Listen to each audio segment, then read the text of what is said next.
Sejarah seringkali dianggap membosankan, hanya deretan angka dan nama yang mati. Tapi di sini, kita percaya bahwa setiap puing runtuhan menyimpan nyawa. Dari kejayaan Nusantara hingga perang besar yang mengguncang dunia. Kita akan rangkai kembali serpihan masa lalu menjadi sebuah kisah utuh yang menggetarkan hati. Selamat datang di Dongeng Sejarah.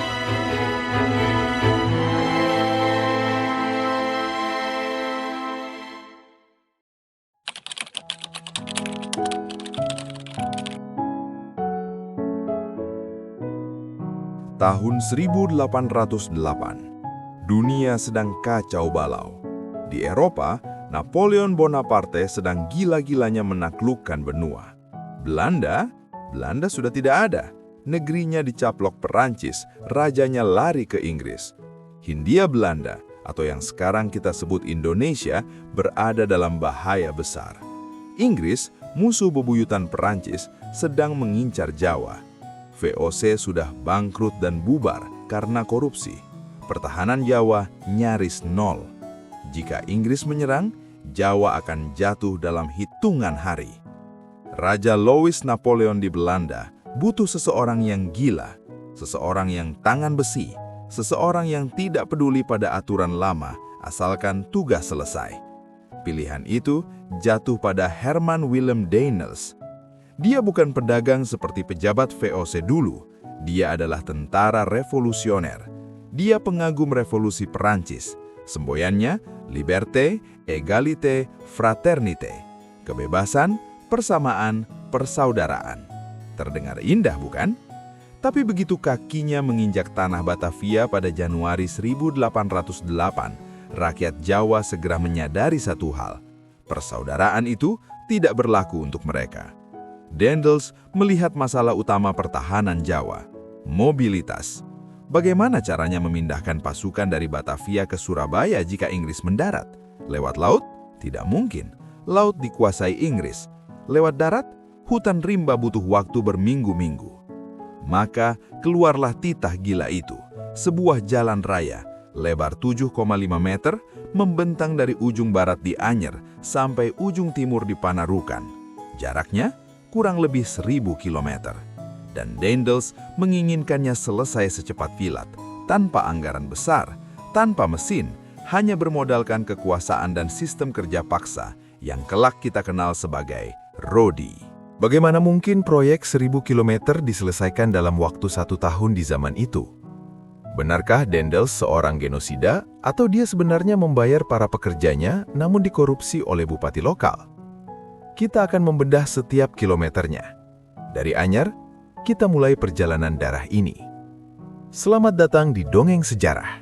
Dan inilah bab 1, Kedatangan Sang Tuan Guntur. Januari 1808. Ketika Herman Willem Daendels mendarat di Anyer lalu menuju Batavia, ia tidak menemukan ratu dari timur yang megah. Ia menemukan bangkai. Batavia saat itu adalah kota kematian. Kanal-kanal airnya mampet, menjadi sarang nyamuk malaria. Pejabat-pejabat sisa VOC yang baru saja dibubarkan hanyalah sekumpulan koruptor yang malas, gila hormat dan lamban. Mereka terbiasa hidup enak di atas penderitaan rakyat, tanpa peduli bahwa Inggris sudah mengepung lautan. Bagi Daendels, seorang jenderal revolusioner yang disiplin, pemandangan ini menjijikan.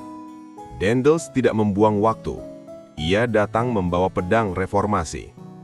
Hal pertama yang ia lakukan adalah membersihkan birokrasi yang busuk. Ia menghancurkan kastil Batavia yang tua. Ia memindahkan pusat pemerintahan ke Weltevreden, sekarang sekitar lapangan Banteng, yang lebih sehat. Ia memecat pejabat yang tidak kompeten. Tapi yang paling membuat rakyat Jawa dan para raja-raja lokal gemetar adalah wataknya. Daendels tidak kenal basa-basi. Ia benci tata krama feodal yang bertele-tele. Ia melarang raja-raja Jawa menuntut penghormatan berlebihan dari pejabat Belanda. Orang Jawa menjulukinya Mas Galak. Namun julukan yang lebih menyeramkan adalah Tuan Guntur, karena suaranya yang menggelegar dan kemarahannya yang bisa menyambar siapa saja seperti petir. Namun, Musuh terbesar Daendels bukanlah koruptor, melainkan geografi. Tugas utamanya dari Raja Louis Napoleon sangat jelas. Pertahankan Jawa dari Inggris, bagaimanapun caranya.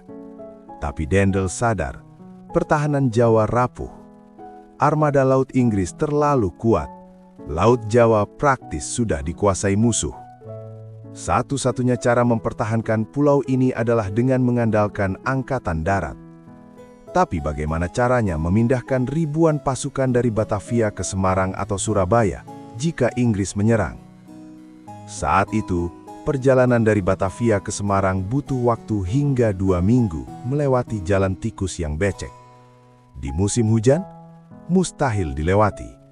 Jika Inggris mendarat di Semarang besok pagi, bantuan dari Batavia baru akan sampai ketika Semarang sudah rata dengan tanah. Disinilah ide gila itu lahir, sebuah keputusan militer yang akan mengubah wajah Jawa selamanya. Daendels memutuskan, jika kita tidak bisa lewat laut, kita akan membuat laut di daratan. Sebuah jalan raya super cepat, jalan pos, the Grote Postweg. Bukan sekedar jalan setapak, tapi jalan selebar 2 kereta kuda, diperkeras dengan batu, membentang dari Anyer di ujung barat, menembus hutan, mendaki gunung, membelah rawa hingga ke Panarukan di ujung timur. Tujuannya satu, pasukan tempur harus bisa bergerak cepat. Surat perintah harus sampai dalam hitungan hari bukan minggu. Daendels memanggil para bupati. Ia tidak punya uang untuk membayar kontraktor Eropa. Ia tidak punya mesin, tapi ia tahu ia punya kekuasaan. Ia menugaskan para penguasa lokal untuk mengerahkan rakyatnya. Sediakan tenaga kerja, katanya. Jalan ini harus selesai dalam 1 tahun. Siapa yang gagal akan berhadapan dengan tiang gantungan. Perintah telah turun. Tuan Guntur telah bersabda. Di bab selanjutnya, cangkul pertama diayunkan di Anyer. Dan rakyat jelata mulai menyadari bahwa mereka sedang menggali kuburan mereka sendiri. Tetaplah di Dongeng Sejarah. Bab 2. Anyer dan uang yang tak pernah sampai. Disinilah kegilaan itu bermula. 0 kilometer. Pada awalnya, proyek ini terlihat masuk akal. Di bagian barat ini, jalan raya tidak dibuka dari nol. Daendels memerintahkan pelebaran jalan setapak yang sudah ada menjadi 7,5 meter. Tanah di sini relatif datar, menyusuri garis pantai. Pasukan Zeni, teknik militer Belanda, membuat patok-patok jalur. Rakyat Banten dikerahkan. Mereka mencangkul, meratakan tanah, dan menumpuk batu karang sebagai pondasi. Di tahap awal ini, korban jiwa belum banyak berjatuhan. Namun, ini hanyalah ketenangan sebelum badai. Disinilah kita harus meluruskan sejarah.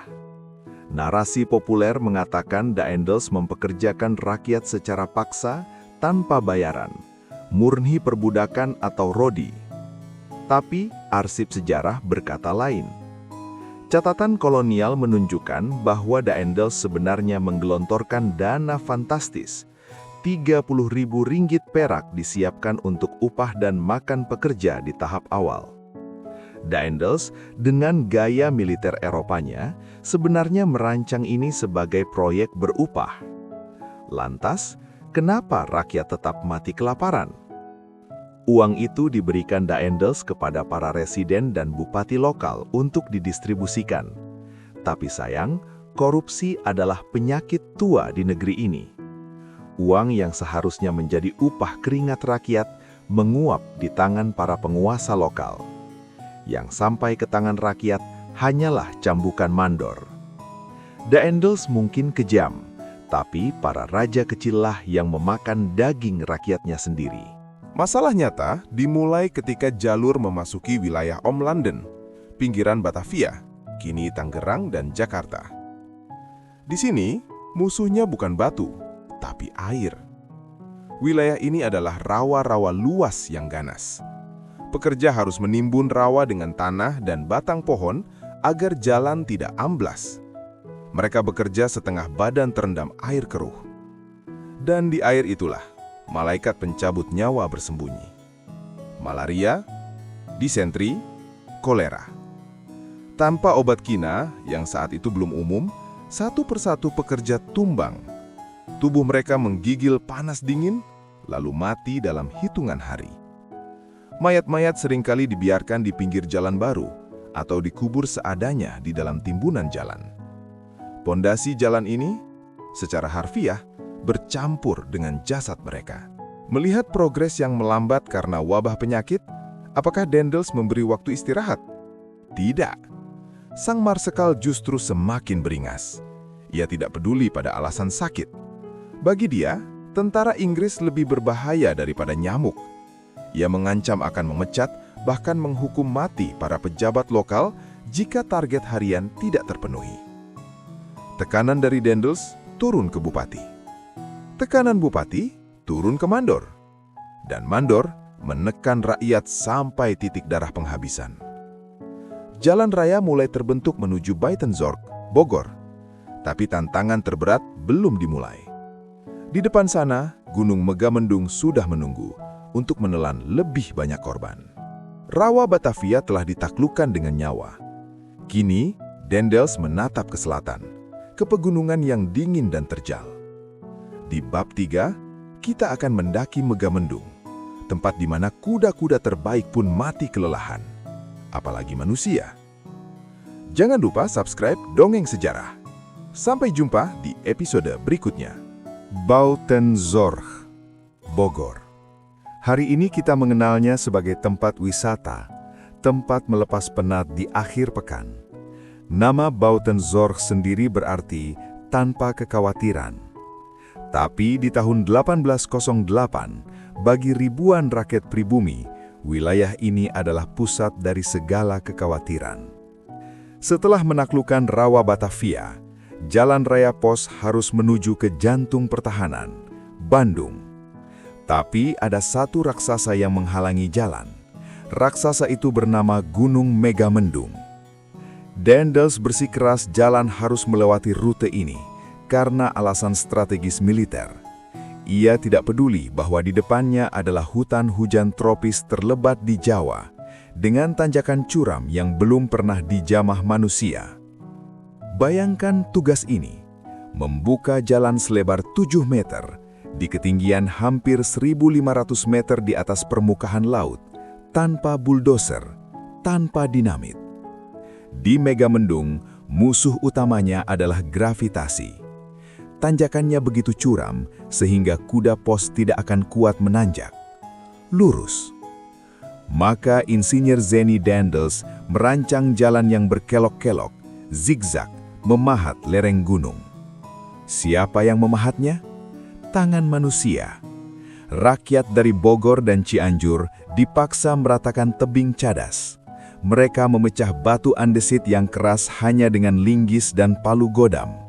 Batuan itu kemudian disusun satu persatu menjadi pengeras jalan. Beban kerja di sini meningkat 2 kali lipat. Bukan hanya mencangkul, mereka melawan kemiringan. Kaki mereka bengkak, punggung mereka patah. Dan ketika hujan turun, lereng itu menjadi seluncuran lumpur yang mematikan. Kematian di Megamendung datang dalam berbagai wujud. Di siang hari, mereka mati karena kelelahan atau tertimpa longsoran batu. Tapi di malam hari, teror sesungguhnya dimulai. Hutan Megamendung dan Cisarua kala itu masih menjadi rumah bagi raja hutan yang sesungguhnya, harimau Jawa. Aroma darah dan keringat pekerja memancing predator ini keluar. Tak terhitung berapa banyak pekerja yang diseret ke dalam kegelapan hutan saat sedang beristirahat. Jeritan mereka hilang ditelan kabut. Dan bagi mereka yang selamat dari harimau, hawa dingin menusuk tulang adalah siksaan abadi. Tanpa baju hangat, dengan gizi buruk, ribuan pekerja terserang hipotermia dan penyakit paru-paru. Mereka tidur dan tak pernah bangun lagi. Arsip kolonial mencatat setidaknya 500 orang tewas hanya di segmen Megamendung ini. Jumlah yang mungkin jauh lebih kecil dari kenyataan karena banyak mayat yang tidak terdata atau hilang di jurang. Namun, Daendels puas. Jalur ini selesai. Puncak Pas berhasil ditembus. Kereta kudanya kini bisa melaju dari Batavia ke Cianjur dengan kecepatan tinggi. Sang Marsekal memuji pemandangan indah di puncak. Ia tidak melihat atau pura-pura tidak melihat bahwa tanah yang menopang roda keretanya adalah tanah yang dipadatkan di atas jasad rakyat jelata. Megamendung adalah neraka, tapi ujian mental terbesar Daendels baru akan terjadi di Sumedang. Di sana, sang Tuan Guntur akan bertemu dengan satu-satunya orang Jawa yang berani menatap matanya dan berkata, "Cukup."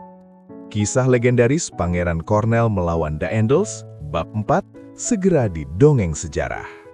Cianjur telah dilewati, namun di Sumedang, Daendels menabrak tembok Tuhan. Wilayah ini bernama Cadas. Sesuai namanya, ini bukan tanah, melainkan bukit batu cadas yang solid dan keras. Di bawahnya, jurang menganga sedalam ratusan meter yang siap menelan siapa saja yang terpeleset. Tantangannya mustahil. Bagaimana cara membelah gunung batu tanpa dinamit? Ingat, dinamit baru ditemukan Alfred Nobel puluhan tahun kemudian. Jawabannya adalah siksaan fisik murni. Rakyat Sumedang dipaksa memeluk tebing, bergelantungan dengan tali rotan seadanya. Mereka membakar batu itu dengan kayu api agar panas, lalu menyiramnya dengan air dingin agar retak. Barulah kemudian dipukul dengan linggis. Proses ini lambat dan sangat mematikan. Ribuan orang mati bukan hanya karena sakit, tapi karena jatuh ke jurang atau tertimpa longsoran batu yang mereka pecahkan sendiri. Progres macet, mayat menumpuk, bau busuk menyengat di lembah Cadas. Ketika Daendels datang menginspeksi, ia meledak. Ia menuduh Bupati Sumedang sengaja memperlambat pekerjaan untuk memberontak. Bagi Daendels, nyawa rakyat tidak penting. Yang penting, jalan ini tembus. Ia mengancam akan menghukum mati para pemimpin lokal jika pekerjaan tidak segera diselesaikan. Tapi kali ini, Daendels salah lawan. Di tengah ketegangan itu, Bupati Sumedang, Pangeran Kusuma Dinata IX, atau yang dikenal rakyat sebagai Pangeran Kornel, datang menemui Daendels. Sejarah mencatat momen ini sebagai salah satu tindakan paling berani seorang pribumi terhadap Jenderal Belanda. Ketika Daendels mengulurkan tangan kanannya untuk bersalaman, Pangeran Kornel menyambutnya dengan tangan kiri. Ini bukan sekedar penghinaan. Mata Daendels melirik ke bawah, dan ia melihat tangan kanan Pangeran Kornel sedang mencengkeram hulu keris naga sasra, siap terhunus. Pesan Pangeran Kornel jelas, "Saya menghormati Anda sebagai atasan dengan tangan kiri saya, tapi jika Anda terus menindas rakyat saya, tangan kanan saya siap menikam Anda di sini, sekarang juga." Daendels, sang Marsekal besi, tertegun. Ia sadar, ia sedang berhadapan dengan seorang pemimpin yang siap mati demi rakyatnya. Jika ia membunuh Pangeran Kornel saat itu, seluruh Sumedang akan bangkit memberontak, dan proyek jalan raya pasti gagal total. Akhirnya, kompromi terjadi. Daendels melunak. Ia memerintahkan pasukan Zeni tempur Belanda untuk mengambil alih pekerjaan pemecahan batu yang paling berbahaya, sementara rakyat Sumedang mengerjakan bagian pengangkutan. Jalan Cadas Pangeran akhirnya tembus, tapi harganya mahal, sangat mahal. Ribuan tulang belulang tertanam di balik aspal yang kini kita lewati dengan nyaman. Dan patung jabat tangan kiri itu kini berdiri di sana, menjadi saksi bisu keberanian Pangeran Kornel melawan arogansi kolonial. Gunung Batu telah ditaklukkan. Daendels kini bergerak turun kembali ke pesisir. Di depannya, menanti Kesultanan Cirebon, sebuah kerajaan tua yang sedang retak. Daendels tidak butuh batu untuk dihancurkan di sana. Ia butuh menghancurkan kekuasaan para sultan. Bagaimana Daendels mengacak-acak tahta Cirebon demi jalan rayanya? Simak di bab 5. Sebelum kita melangkah lebih jauh ke timur, kita harus menoleh ke belakang sejenak. Kita harus melihat jejak darah yang ditinggalkan Daendels di tanah para Jawara. Ingat Banten, titik awal di mana 0 km ditancapkan? Daendels tidak hanya meminta tanah untuk jalan raya. Ia meminta nyawa dan harga diri Kesultanan Banten. Konflik bermula ketika Daendels menuntut Sultan Banten untuk mengirimkan 1.000 rakyat setiap harinya untuk kerja paksa di ujung kulon, serta memindahkan ibu kota kerajaan ke Anyer untuk pertahanan. Sebuah permintaan gila yang sama saja dengan bunuh diri massal. Sultan Zainul Abidin menolak, dan bagi Daendels, penolakan adalah pernyataan perang. Tanpa basa-basi diplomasi, Daendels mengirim pasukan tempur penuh. Ia menyerbu Istana Surosowan, simbol kejayaan Banten yang telah berdiri gagah selama berabad-abad. Meriam-meriam Belanda menggempur tembok keraton hingga hancur lebur. Dalam 1 hari yang berdarah, Kesultanan Banten dilumpuhkan. Istana Surosowan dibakar dan diratakan dengan tanah, menyisakan puing-puing yang masih berasap. Sultan dibuang, hartanya dijarah, dan kerajaannya dihapus dari peta kekuasaan. Daendels mengirim pesan teror yang sangat jelas ke seluruh penguasa di Pulau Jawa. Aku adalah hukum. Melawanku berarti kehancuran total. Angin teror dari barat itu berhembus cepat hingga ke Cirebon. Saat jalan raya menembus kota udang ini, Kesultanan Cirebon sejatinya sedang sakit, terpecah belah antara Kasepuhan dan Kanoman. Daendels dengan mata elangnya melihat perpecahan ini bukan sebagai tragedi, tapi sebagai peluang emas. Ia membenci sistem feodal Jawa. Ia muak dengan tata krama keraton yang ia anggap ribet, bertele-tele, dan tidak efisien. Bagi seorang revolusioner Prancis seperti Daendels, semua manusia harus tunduk pada efisiensi administrasi, bukan pada darah biru. Maka, di Cirebon, Daendels melakukan apa yang disebut sebagai kudeta budaya. Ia mengeluarkan dekrit yang mengguncang jagat Jawa. Ia melarang tradisi sembah yang berlebihan kepada sultan. Ia memaksa para sultan untuk duduk di kursi yang sama rendah dan sama tingginya dengannya. Tidak ada lagi duduk bersila di lantai sambil menyembah kaki gubernur jenderal. Lebih parah lagi, ia mengubah status para sultan dari raja yang berdaulat dan wakil Tuhan di bumi menjadi sekedar pegawai pemerintah Belanda yang digaji bulanan. Bisa Anda bayangkan penghinaan itu? Para sultan yang dipuja rakyatnya sebagai Khalifatullah kini diperlakukan tak ubahnya seperti mandor atau pegawai rendahan oleh seorang bule revolusioner. Harga diri Cirebon dilucuti tepat di jantung keratonnya sendiri. Dengan sultan yang sudah dikebiri kekuasaannya, tidak ada lagi tameng yang bisa melindungi rakyat kecil Cirebon. Pengerahan tenaga kerja Rodi di wilayah ini berjalan sangat masif dan brutal. Karena Cirebon adalah lumbung padi, Daendels menuntut 2 hal sekaligus: jalan yang mulus dan pasokan beras untuk tentaranya. Ribuan petani ditarik paksa dari sawah mereka. Cangkul yang seharusnya mengolah lumpur sawah kini dipaksa memukul batu jalanan yang keras di bawah terik pantai utara yang menyengat.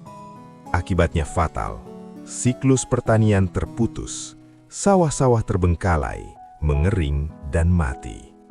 Lumbung padi yang dulu penuh, kini kosong melompong. Jalan raya di sektor Cirebon hingga Brebes memang terlihat lebih mudah dibangun secara fisik karena tanahnya datar. Tidak ada bukit cadas yang harus dibelah. Tapi harga yang dibayar adalah bencana kemanusiaan bernama kelaparan. Jalanan ini menjadi mulus dan lebar, sementara di pinggir-pinggirnya, rakyat Cirebon terkapar dengan perut buncit busung lapar. Mereka membangun jalan untuk mengangkut logistik, sementara mereka sendiri mati karena tidak ada yang bisa dimakan. Cirebon berhasil ditundukkan secara mental. Banten sudah dilumpuhkan secara fisik. Daendels kini menatap ke timur, menyeberangi sungai Cisanggarung yang menjadi batas alam antara Jawa Barat dan Jawa Tengah. Di seberang sungai itu, tantangan baru telah menanti. Musuhnya bukan lagi intrik politik keraton, bukan lagi gunung batu cadas, melainkan hutan. Samudra pepohonan yang gelap dan angker. Hutan jati purba yang tak berujung, membentang dari Tegal, Pekalongan hingga Batang. Hutan yang konon menjadi tempat tinggal para lelembut, tempat persembunyian para penyamun, dan tempat di mana cahaya matahari sulit menembus tanah. Hutan itu siap menjadi kuburan massal berikutnya. Jawa Barat telah selesai dengan tumbalnya sendiri. Selamat datang di Jawa Tengah. Di bab selanjutnya, kita akan memasuki salah satu legenda paling kelam di jalur Pantura, Alas Roban. Jalur tengkorak legendaris, tempat di mana pohon jati tumbuh subur di atas jasad pekerja rodi yang dibuang begitu saja. Tempat di mana begal dan demit berpesta pora. Siapkan nyali Anda. Jangan lewatkan kisah gelapnya di bab 6, Dongeng Sejarah. Kita meninggalkan batas Jawa Barat. Selamat datang di Jawa Tengah. Jika di Sumedang musuh utamanya adalah batu cadas yang keras, maka dari Pekalongan, Batang hingga ke Kendal, musuhnya berganti rupa. Musuhnya adalah kayu. Ratusan kilometer hutan jati purba membentang seperti samudra hijau yang gelap dan tak berujung.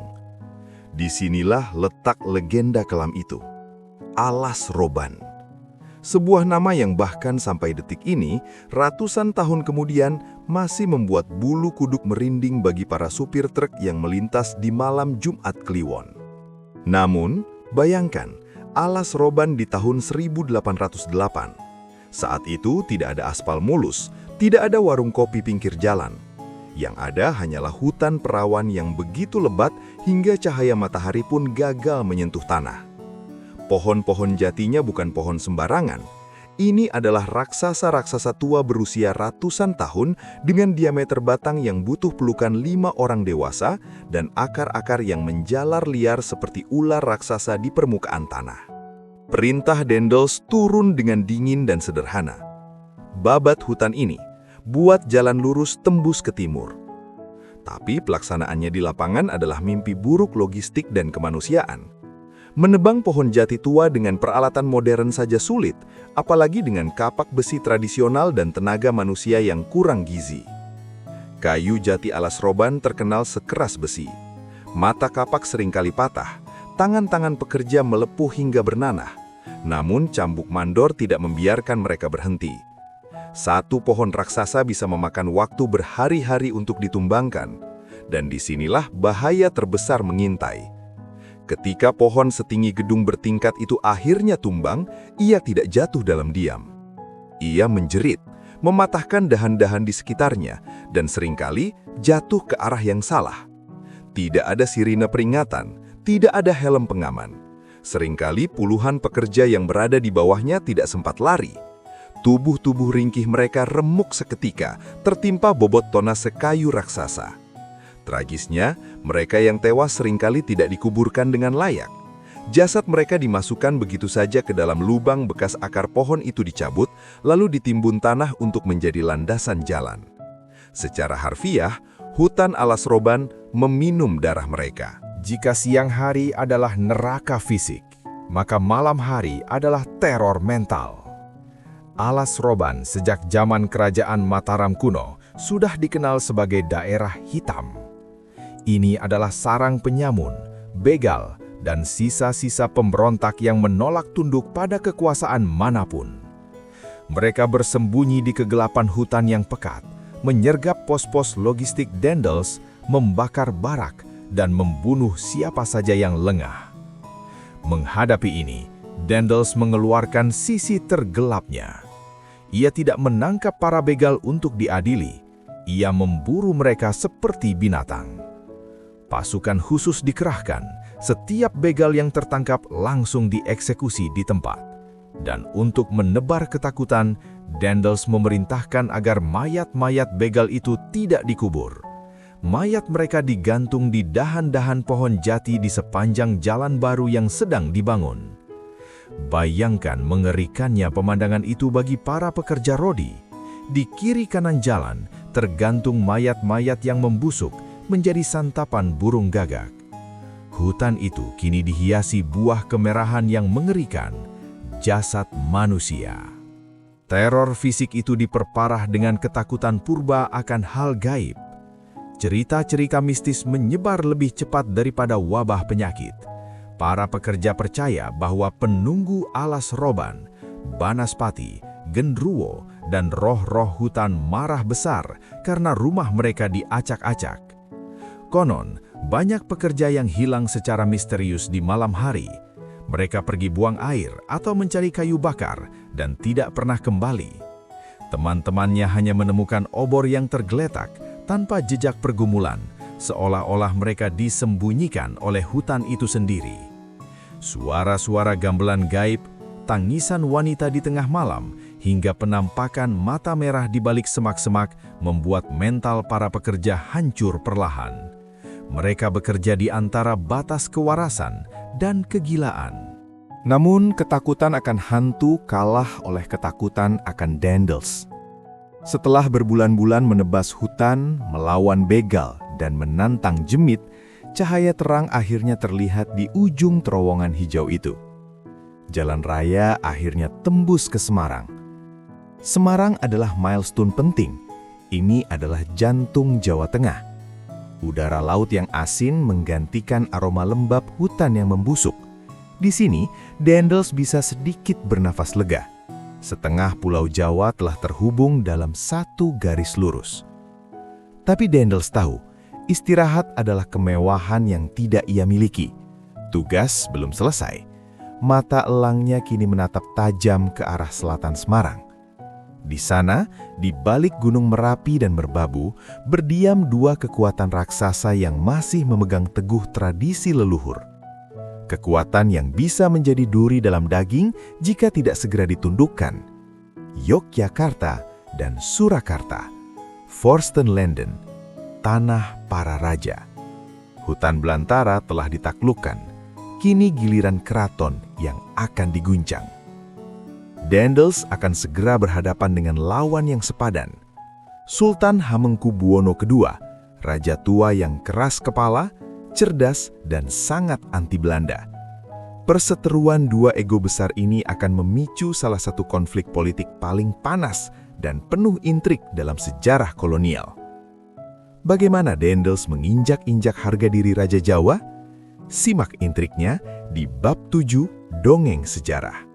Daendels kemudian melakukan manuver yang mengguncang jagat Jawa. Ia tidak menyerang dengan bedil, tapi dengan aturan. Ia mengubah total tata krama diplomatik keraton yang sudah berlaku ratusan tahun. Selama era VOC, pejabat Belanda memposisikan diri mereka sebagai hamba atau sekedar pedagang yang menumpang. Mereka wajib duduk bersila di lantai, menyembah dengan takzim, melepaskan topi, dan bahkan menawarkan sirih kepada Sultan. Tapi Daendels, dia adalah marsekal didikan Napoleon. Dia menolak merendahkan diri. Dia merasa dirinya adalah wakil langsung Raja Belanda, yang artinya dia setara dengan Raja Jawa. Ia mengeluarkan dekret gila yang dikenal sebagai Hormat Daendels. Pejabat Belanda kini bergelar menteri, bukan lagi residen. Mereka dilarang keras menyembah. Mereka harus tetap memakai topi kebesaran di dalam keraton. Tidak boleh melepas sepatu boot mereka. Dan yang paling parah, mereka harus duduk di kursi yang sama tingginya dengan dampar kencana atau singgasana sultan. Bagi kita di zaman modern, ini terdengar sepele. Tapi bagi masyarakat Jawa abad 19, ini adalah kiamat budaya. Ini bukan sekedar masalah kursi. Ini adalah penghinaan terbuka dan brutal terhadap konsep Dewa Raja. Daendels sedang meludahi wajah leluhur Jawa tepat di rumah mereka sendiri. Reaksi dua kerajaan berbeda. Di Surakarta, Sunan Pakubuwono IV yang licin dalam berpolitik memilih jalan diplomasi lunak, pura-pura tunduk untuk selamat. Tapi di Yogyakarta, Daendels menabrak batu karang. Di sana bertahta Sri Sultan Hamengkubuwono II, atau yang dikenal sebagai Sultan Sepuh. raja tua yang karakternya sekeras baja, religius dan memegang teguh harga diri. Sultan sepuh menolak didikte oleh Mas Galak, julukan rakyat untuk Daendels. Ketika Daendels datang berkunjung dengan pasukan lengkap, suasana keraton Yogyakarta tegang seperti dawai yang mau putus. Tangan-tangan prajurit Jawa sudah memegang hulu keris, sementara jari-jari tentara Belanda sudah dipelatuk senapan. Sultan memperkuat benteng keraton, menambah meriam, dan secara diam-diam mendukung pemberontakan menantunya, Raden Ronggo, untuk mengganggu proyek Daendels. Hubungan mereka memanas seperti bubuk mesiu yang siap meledak. Daendels memeras Yogyakarta, menuntut uang ganti rugi perang, dan bahkan memaksa Sultan turun tahta. Sebuah tindakan yang kelak memicu peristiwa berdarah Geger Sepehi. Bagi rakyat Yogyakarta saat itu, Daendels bukan lagi manusia. Dia adalah Buto, raksasa jahat yang harus diusir dari tanah Jawa. Sementara intrik politik membakar pedalaman selatan, di pesisir utara, penderitaan rakyat tak kunjung henti. Jalan raya kini memasuki wilayah Rembang yang kering dan panas. Di sini, Daendels melihat potensi lain. Hutan jati yang baru saja mereka babat di perbatasan Jawa Tengah tidak dibiarkan membusuk. Di Rembang, Daendels membangun kompleks industri militer. Ia mendirikan galangan kapal perang dan pabrik senjata. Rakyat dipaksa tidak hanya memecah batu untuk jalan, tapi juga menyeret batang-batang kayu raksasa untuk membangun armada laut. Ambisi Daendels semakin tak terbendung dan semakin gila. Ia ingin mengubah Pulau Jawa menjadi benteng militer raksasa yang mandiri. Dan bahan bakar untuk mesin perang itu adalah kekayaan alam yang dijarah dan tenaga manusia Jawa yang diperas hingga tetes keringat terakhir. Jawa Tengah telah dikuasai sepenuhnya. Para raja di selatan telah dibungkam paksa dengan ancaman bayonet. Industri perang di utara sudah mengepulkan asap. Kini, Daendels memacu kudanya menuju timur, menuju Surabaya, kota pelabuhan terbesar kedua, dan terus berlari hingga ke ujung dunia di Panarukan. Namun, tanpa ia sadari, waktu baginya semakin habis. Di ujung timur sana, Daendels akan menyadari satu hal yang mengerikan. Uang kas negara sudah kosong melompong. Kertas uangnya tidak laku. Dan di Eropa, kesabaran Napoleon Bonaparte mulai menipis. Apakah ambisi Daendels akan runtuh oleh musuh atau oleh keserakahannya sendiri? Simak perjalanan akhirnya di bab 8 Dongeng Sejarah. Memasuki Jawa Timur, musuh berganti wajah lagi. Tidak ada lagi hutan hujan yang lembab, yang ada adalah panas matahari yang memanggang kulit dan debu kapur yang menyesakkan dada. Dari Tuban hingga Gresik, tanahnya keras dan berkapur. Secara teknis, batu kapur ini bagus untuk pengerasan jalan. Jalan di sektor ini konon adalah yang paling awet dan mulus. Tapi bagi manusia yang mengerjakannya, ini siksaan. Debu kapur putih masuk ke paru-paru, bercampur dengan keringat, membuat nafas terasa seperti menelan amplas. Air bersih sulit didapat. Di bawah terik matahari pesisir yang tanpa ampun, dehidrasi membunuh pekerja lebih cepat daripada malaria. Jalan raya itu akhirnya menembus Surabaya, kota pelabuhan yang vital. Bagi Daendels, Surabaya adalah permata mahkota di timur. Disinilah ia memusatkan pertahanan lautnya untuk menghalau Inggris. Ia membangun pabrik senjata di Jalan Ngemplak sekarang, membangun rumah sakit militer, dan memperkuat benteng Kalimas. Jalan Raya Pos bukan sekedar jalan pos lagi di sini. Ia menjadi jalur logistik militer utama.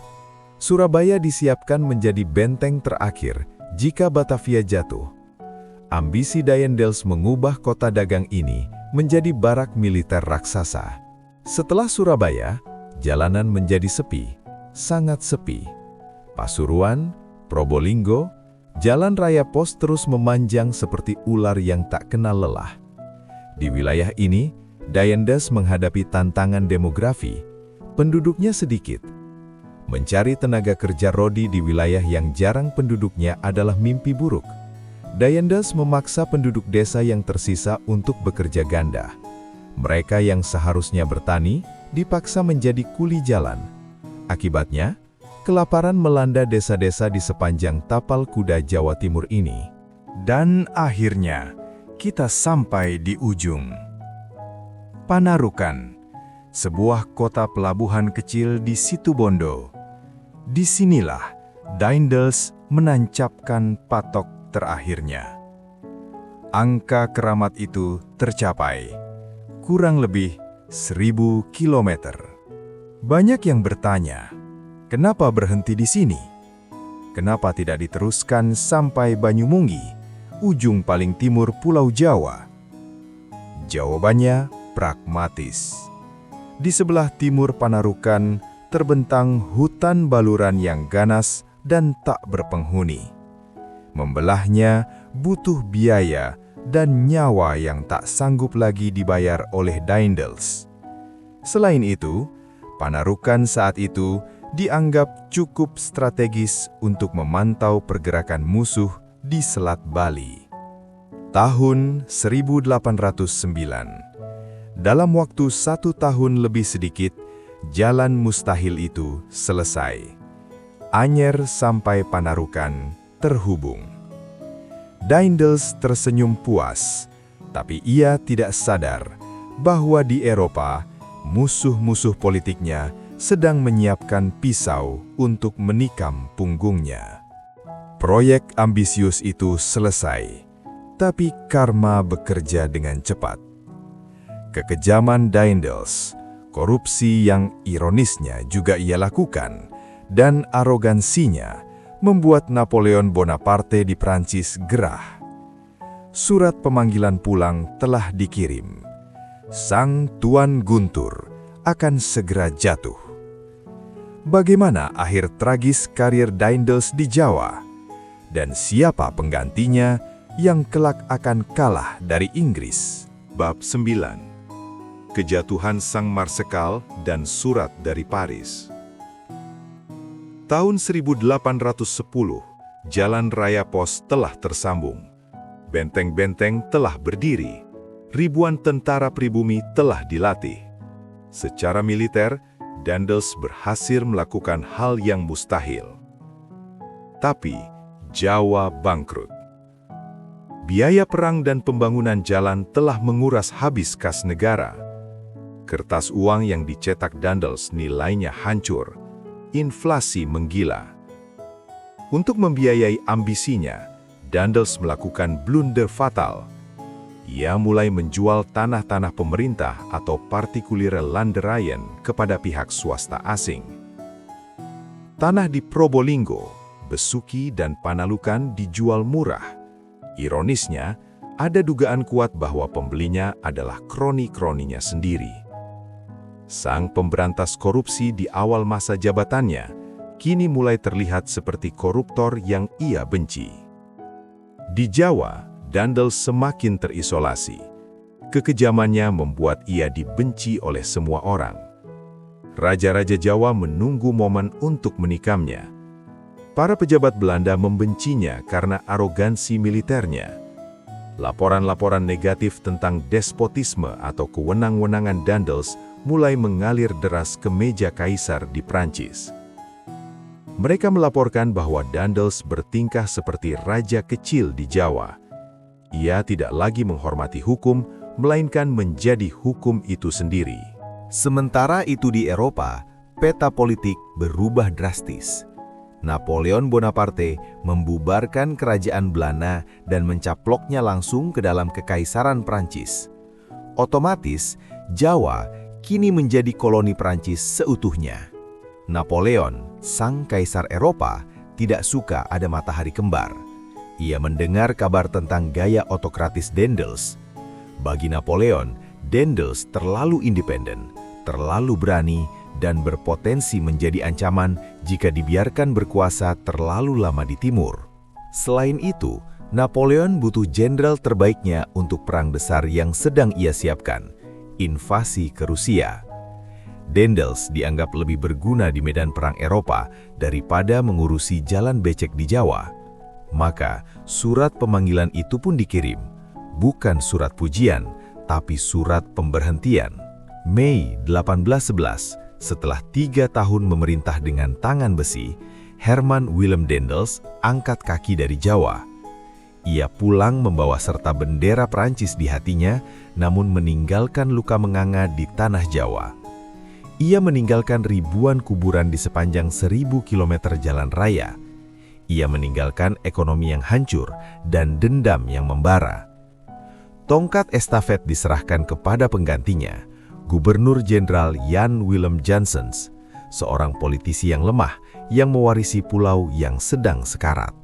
Daendels pergi dengan keyakinan bahwa ia telah membangun benteng yang tak tertembus untuk melawan Inggris. Tapi sejarah punya selera humor yang gelap. Sang Tuan Guntur telah pergi, dan ramalannya terbukti. Inggris datang. Hanya beberapa bulan setelah Daendels pergi, armada Inggris mendarat di Batavia. Dan tebak, jalan raya pos yang dibangun dengan darah ribuan rakyat itu justru menjadi karpet merah bagi Inggris untuk menaklukkan Jawa dengan cepat. Bagaimana akhir dari kisah epik ini?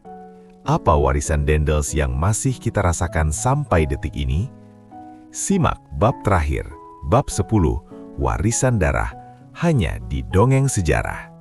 Agustus 1811, ramalan Daendels menjadi kenyataan.